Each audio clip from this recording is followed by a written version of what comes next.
Through the tunnel of time, Custer's final hour unfolds as a shadowed tableau of courage, misjudgment, and ultimate tragedy. The Battle of Little Bighorn, steeped in myth and legend, is far more than a historical footnote. It is a poignant narrative of ambition clashing against the unyielding defense of a way of life.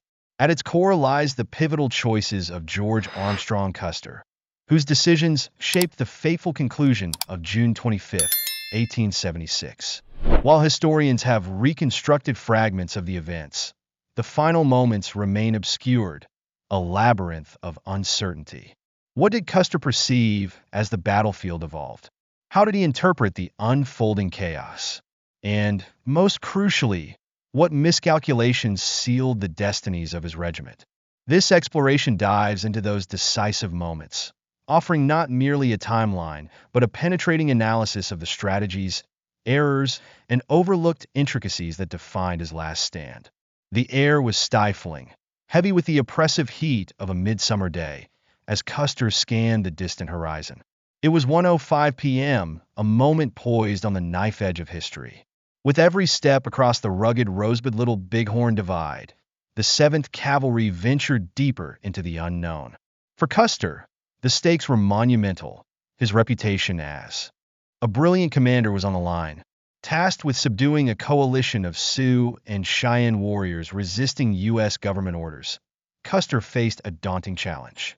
Yet, unbeknownst to him, his decisions in the hours ahead would cast him into the tunnel of history, where speculation and conflicting accounts would forever cloud the true nature of his actions. As his gaze swept over the undulating terrain, Custer committed to a bold strategy that would shape his legacy and his demise. Custer decided to divide his regiment into 4 battalions, a move debated by historians as both audacious and ill-fated. With reports of a massive village ahead, his instincts told him that surprise and speed were his greatest allies. Major Reno was to lead 3 companies in a frontal assault from the south, drawing the enemy's attention. Captain Benteen would take another battalion to scout the western ridges, ensuring no enemy forces escaped. Custer himself would command 5 companies on a sweeping flank to the north, aiming to cut off any retreat, while Captain McDougall's battalion would guard the pack train as a reserve force. To Custer, this fragmentation of forces was not just tactical, but psychological, a hallmark of the aggressive, decisive maneuvers that had defined his career. Yet, this time, the stakes were unlike any he had faced before. The village ahead teemed with thousands of Lakota, Cheyenne, and Arapaho warriors, a force far exceeding any Custer had previously encountered. As Reno's battalion descended into the valley and Custer's column veered to the high ground, the regiment's unity unraveled. Terrain and distance soon isolated the battalions, and any semblance of coordinated effort began to dissipate. Reno, unaware of the sheer numbers awaiting him, advanced into the fray, while Custer pressed northward, focused on cutting off potential escape routes. The complexity of Custer's decisions is often overshadowed by their audacity, but they reveal a commander calculating risks in real time. This was not blind bravado, but a deliberate gamble in the face of an enemy whose full strength was only partially understood. As the battlefield stretched before him, the reality of coordinating separate forces across miles of rugged terrain became increasingly daunting. By 1:26 p.m., Custer's battalion had reached the high ground overlooking the Little Bighorn Valley. The sight that met his eyes was staggering, an enormous encampment stretching far beyond expectations. The scale of the challenge crystallized in an instant, yet Custer's resolve only deepened. He believed that his strategy, a rear attack while Reno engaged the front, remained viable. What he did not realize was that the warriors were not fleeing in panic, but rallying for a fierce counterattack. Gerard, his interpreter, was the first to notice the enemy's movement. From a knoll, he spotted warriors driving their ponies downstream, an action that seemed to signal retreat. But Gerard's instincts warned otherwise. "There go your Indians running like devils," he exclaimed. What appeared to be a chaotic flight was, in truth, a calculated repositioning of forces, warriors preparing to defend their homeland with unwavering determination.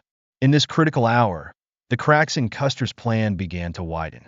Each battalion now operated independently, responding to the chaos without the cohesion needed for such an ambitious assault.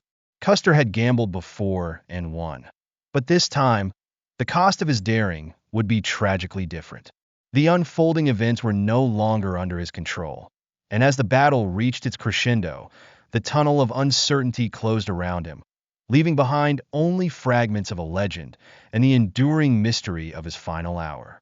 Gerard's urgent warning was the first clear sign that the battle was veering off course, yet Custer remained resolute. Known for his audacious strategies and decisive actions, he chose to advance rather than retreat.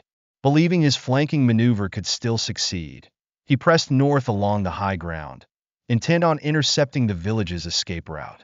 From this elevated vantage, Custer was convinced he could deliver a decisive blow, attacking the village from the rear while Reno's forces engaged from the front. This classic hammer and anvil strategy had worked for him before, but on this day, he underestimated the sheer strength of the opposing force and the unforgiving terrain that lay ahead. The bluffs presented a formidable obstacle. Steep and strewn with rocky outcrops, they slowed the column's progress and stretched the formation perilously thin. Horses struggled for footing, and the soldiers found themselves scattered along the twisting ridge trail. This critical detail, often overlooked, highlights the vulnerability of Custer's battalion. Communication between the front and rear of the column became increasingly difficult, adding to the chaos.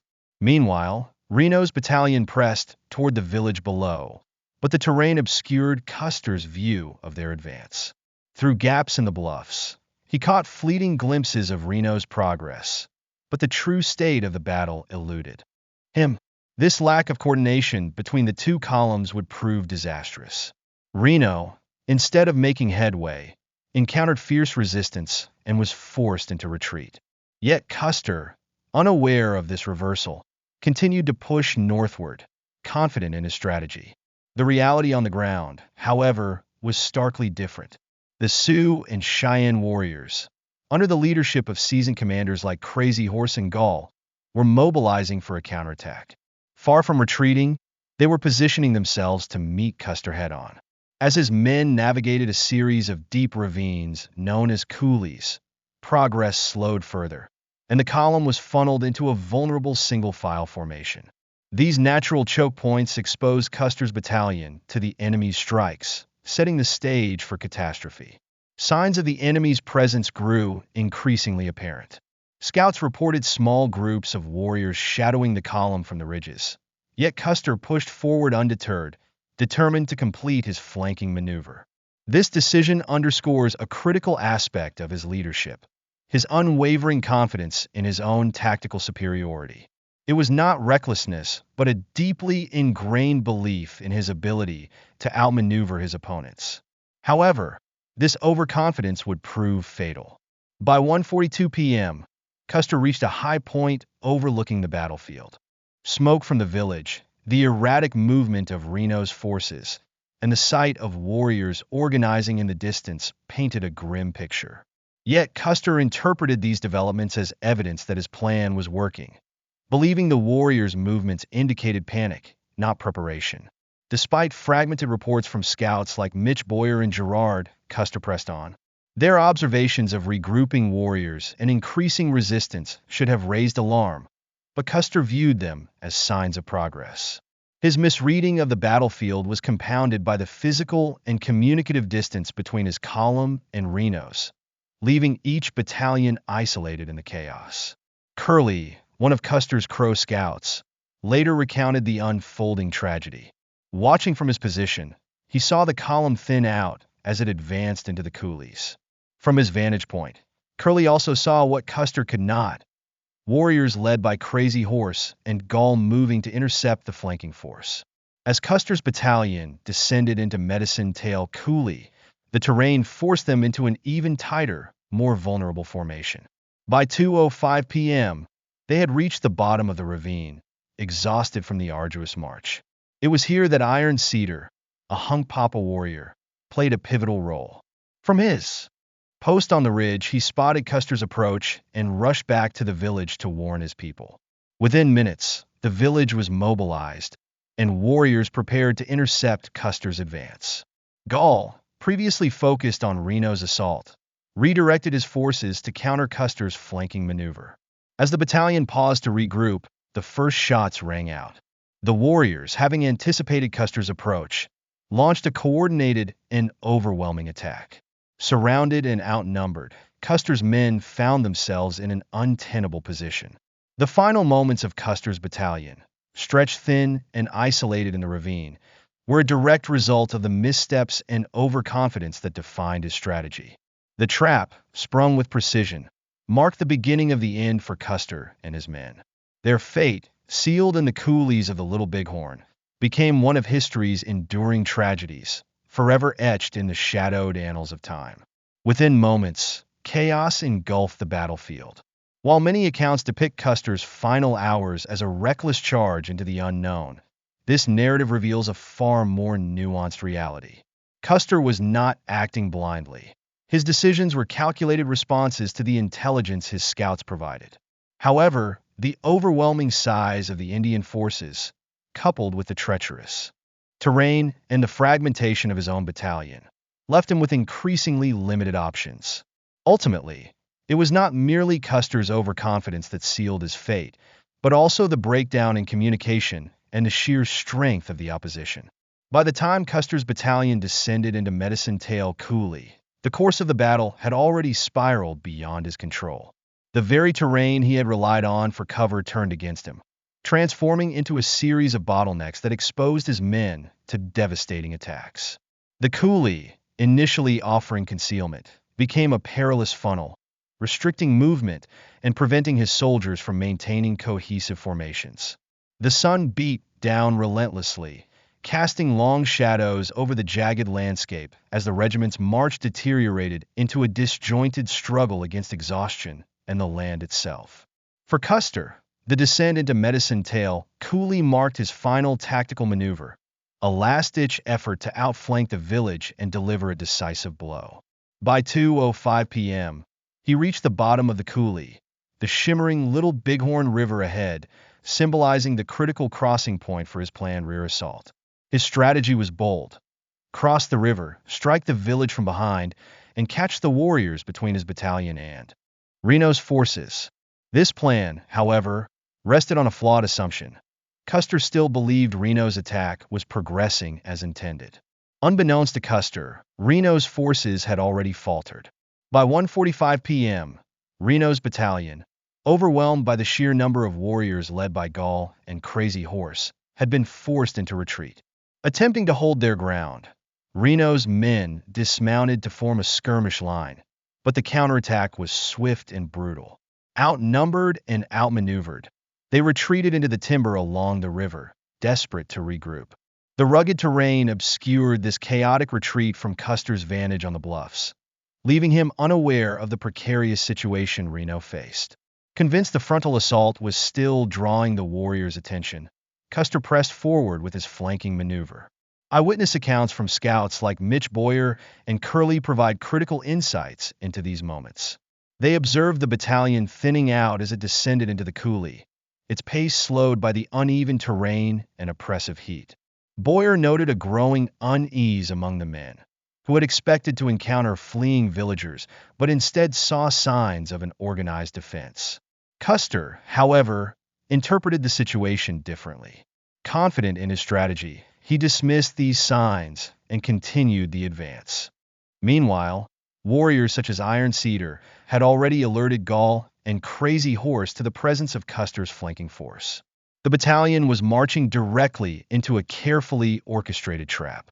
By the time Custer's forces reached the bottom of Medicine Tail Coulee, the Indian warriors had taken up commanding positions on the surrounding ridges. The coulee, once a potential tactical advantage, now became a death trap. Narrow passageways funneled Custer's men into tight, exposed formations, leaving them vulnerable to relentless attacks from the high ground. The situation grew dire as volleys of gunfire and arrows rained down from the ridges, the once quiet hills alive with the sound of battle. The warriors, emboldened by their numerical advantage and strategic positioning, launched a coordinated counterattack that quickly overwhelmed the scattered battalion. Despite the escalating chaos, Custer remained determined. Convinced he could still seize the initiative, he ordered his men to press forward. His confidence, forged in previous victories against overwhelming odds, blinded him to the reality of his predicament. By 2:20 p.m., it became clear that reinforcements from Benteen's battalion would not arrive in time. Delayed by the harsh terrain and confusion over their orders, Benteen's forces were still miles away. Without support, Custer's men were left to face the full force of the Indian counterattack alone. Encircled and outgunned, Custer's battalion faced an inescapable onslaught. Warriors, led by Gall and Crazy Horse, executed a masterful ambush. From the ridges, they unleashed a relentless barrage, while mounted warriors charged into the coulee, further disorienting the soldiers. Trapped in the narrow ravine, the soldiers' attempts to form defensive positions were futile against the overwhelming firepower and strategic advantage of the warriors above. Every step Custer had taken in a Medicine Tail coulee had tightened the noose around his men. The brutal encounter in Medicine Tail coulee is often downplayed in traditional accounts, but this narrative emphasizes its critical significance. The terrain, which initially offered concealment, became a decisive factor in the battalion's downfall. Custer's audacious plan to outflank the village had backfired catastrophically, turning into a trap from which escape was impossible. By the time the battle reached its harrowing conclusion, the soldiers were fighting not for victory, but for survival. Yet the relentless precision of the Indian forces ensured that, for Custer and his men, there would be no escape from the coulee's shadowed depths. The air hung heavy with dust and smoke as the once confident soldiers scrambled desperately for any cover they could find, behind their fallen horses in the shallow depressions of the ravine. At this moment, the outcome of the battle was no longer in doubt. The overwhelming number of native warriors, combined with their tactical use of the terrain, had completely overrun Custer's forces. The only question that remained was not if Custer's battalion would survive, but how long they could hold out before being utterly annihilated.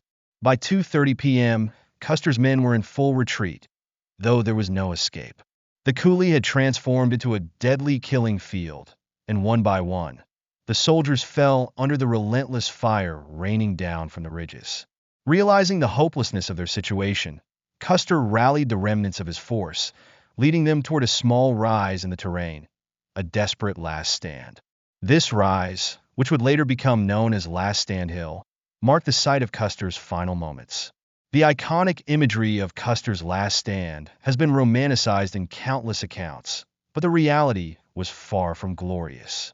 It was not a noble fight to the death, but a chaotic and futile struggle for survival. Fewer than 50 soldiers remained, completely surrounded by warriors who outnumbered them many times over. Their ammunition was nearly gone, and the horses they had used as cover lay dead or dying around them. Under the relentless sun, the soldiers fired their remaining shots at the encroaching swarm of warriors closing in from every direction. Custer's leadership during these final moments has sparked intense debate. Some accounts depict him as a defiant figure, standing tall and resolute in the face of death. Others describe him as disoriented and overwhelmed, unable to fully grasp the magnitude of the disaster. Native warriors who witnessed the final stand provide critical insight into those last moments. According to their testimonies, Custer fought until the bitter end. His body was later found near the top of the hill, surrounded by the fallen soldiers who had fought beside him. For the warriors, the final assault was personal. Many had lost family members to prior U.S. Army campaigns, and the desire for vengeance fueled their ferocity. The battle became brutally intimate, with hand-to-hand combat as warriors wielded knives and clubs to finish off the remaining soldiers, who had exhausted their ammunition. By 2:45 p.m., the battle was over. Custer and his entire battalion had been wiped out, their bodies scattered across the hillside. Victorious and emboldened, the Sioux and Cheyenne warriors stripped the bodies of weapons and supplies. According to native accounts, Custer's body was left relatively untouched, as he was recognized as a leader of great importance. The same could not be said for the other soldiers, many of whom were mutilated in acts of retribution for the atrocities their people had endured. This visceral aftermath underscored the complex emotions surrounding the victory, a mix of triumph and deep-seated anger. For the Sioux and Cheyenne, the victory at Little Bighorn was monumental. It was a powerful affirmation of their strength and unity in the face of U.S. military aggression. Yet, even as the village erupted in celebration, there was a sobering understanding among their leaders, figures like Sitting Bull, Crazy Horse, and Gull, that this victory would only deepen the U.S. government's resolve to crush their resistance. This was not the end of the conflict, but the beginning of an even more relentless campaign against the Plains tribes. The battlefield itself told a grim story. The bodies of Custer's men lay scattered across Last Stand Hill and Medicine Tail Coulee, many stripped of their uniforms and weapons, others bearing the brutal marks of a fierce and personal fight. Custer's body, found largely unscathed, became the center of much speculation. Some claimed it was spared as a sign of respect, while others believed it was merely a coincidence. Regardless, the gruesome sight of the battlefield would resonate across the nation. When General Terry's forces arrived days later, they were met with the full horror of the defeat. Corpses, dead horses, and abandoned equipment strewn across the valley. The soldiers painstakingly identified and buried the bodies under somber conditions. News of Custer's last stand quickly spread, igniting a mix of horror and fascination across the United States. For many, Custer became a tragic hero, embodying the spirit of the American frontier. For others, his defeat was a cautionary tale of unchecked ambition and arrogance. The sight of the mutilated bodies would spark outrage, fueling calls for vengeance and a renewed military campaign to subdue the Plains tribes. For the Sioux and Cheyenne, however, this victory, though monumental, carried a heavy weight. It was a fleeting triumph in a war they knew was far from over, a bittersweet moment of resistance against the relentless tide of American expansion. As Terry's soldiers moved across the eerily silent battlefield, they were confronted by the staggering scale of the tragedy. Over 200 soldiers, including Custer himself, lay dead. Many had fallen in small groups, clearly attempting to form defensive positions in their final moments. The epicenter of this grim scene was Last Stand Hill, where Custer and his closest men had made their fateful stand. The recovery effort was both urgent and harrowing. Under the oppressive summer heat, Terry's men worked quickly to bury the dead, marking the graves with whatever materials were available. While most of the fallen would remain buried on the battlefield, Custer's body was later exhumed and reinterred at West Point, a testament to his symbolic significance in American memory. The Battle of Little Bighorn, often referred to as Custer's last stand, has since become one of the most iconic and misunderstood events in U.S. history. The defeat sent shockwaves through the nation, sparking widespread mourning and extensive media coverage. Over time, however, the narrative surrounding the battle has been clouded by myth. The image of Custer as a heroic martyr, a tragic figure who fought valiantly against insurmountable odds, became ingrained in the public imagination. Newspapers and books of the time romanticized his final moments, often portraying him as the last man standing, saber in hand, surrounded by a horde of warriors.